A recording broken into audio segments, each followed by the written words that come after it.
The Rizoma project, in collaboration with the European Union, the Department of Labour and Social Policies, the Autonomous Region Friuli-Venezia Giulia and the European Social Fund, presents 4 Italian companies in the mechanics sector that are interested in promoting their products to potential sales partners. English is spoken in all companies. Friulco is a young international company that designs and manufactures high-pressure valves for specific use in the oil, petrochemical and energy industries. The valves are customized according to the customer's needs. They are produced in steel and top-quality alloys, which are able to withstand high pressure and give stable performance under all climatic conditions, especially under extreme temperature and extremely corrosive environments.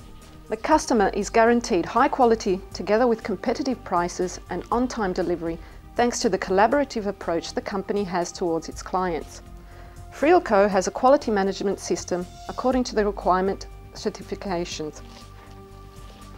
Friulco's headquarters is situated in Salt di Povoletto near Udine.